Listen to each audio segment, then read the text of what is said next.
A'udzu billahi minasyaitonir rajim. Wallahu akhrajakum min butuni ummahatikum la ta'lamuna syai'an wa ja'ala lakumus sam'a wal absar wal afidah la'allakum tashkurun.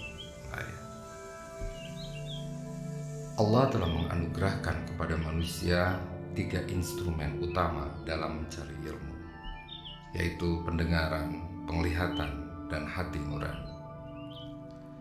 Pendengaran menjadi gerbang pertama menangkap suara dan nasihat. Penglihatan memperkaya pemahaman dengan melihat tanda-tanda kebesaran Allah dan fenomena dunia.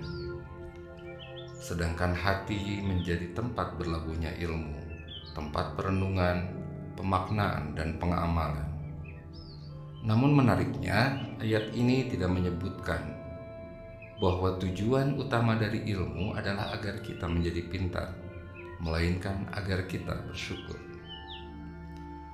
Seringkali kita terlalu berfokus pada isi, pada seberapa banyak ilmu yang bisa kita tampung, seberapa tinggi pendidikan yang bisa kita capai. Namun kita lupa bahwa ilmu sebagus apapun membutuhkan wadah yang baik, dan wadah itu adalah hati.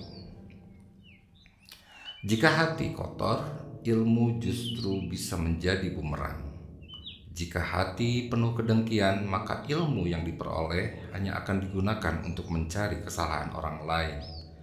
Jika hati penuh kesombongan, maka ilmu justru menjadi akselerator bagi keangkuhan. Ilmu yang seharusnya menjadi solusi malah berubah menjadi sumber masalah. Ilmu yang seharusnya membawa keberkahan malah menambah kehancuran. Manusia dalam eksistensinya seringkali terjebak dalam paradoks. Ia mencari ilmu untuk memahami dunia, namun sering lupa bahwa dunia yang ia pahami tak selalu memberikan makna yang dicarinya. Ia mengejar kebijaksanaan, namun dalam kelelahan mencapainya, ia justru kehilangan kebijaksanaan itu. Hati yang kotor bukan hanya menjadikan ilmu tidak berguna, tetapi juga menempatkan manusia dalam absurditas. Menjadi tahu segala, namun kehilangan makna dari segala.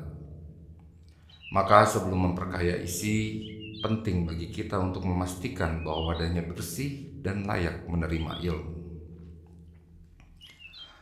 Ramadan adalah momen terbaik untuk membersihkan hati, agar ilmu yang masuk benar-benar membawa manfaat, seperti bejana yang dibersihkan sebelum diisi air jernih. Ramadan mengajarkan kita untuk lebih dahulu menyucikan hati sebelum menyerap hikmah dan ilmu. Hati itu seperti tanah yang disiapkan untuk menampung hujan. Jika tanah itu keras, maka air hanya akan mengalir dan tidak terserap. Jika tanah itu penuh bebatuan, maka air tidak akan meresap dengan baik. Namun jika ia gembur dan subur, setiap tetes yang jatuh akan menyelinap ke dalam, menghidupkan benih yang tertanam. Demikian pula hati yang dibersihkan. Ia akan menjadi tanah yang subur bagi ilmu dan kebijaksanaan, melahirkan pohon yang akarnya kuat menghunjam dan dahannya menjulang memberi keteduhan. Lalu pohon itu pada akhirnya akan berbuah kebijaksanaan, berbuah kasih sayang, dan berbuah kebermanfaatan bagi sesama.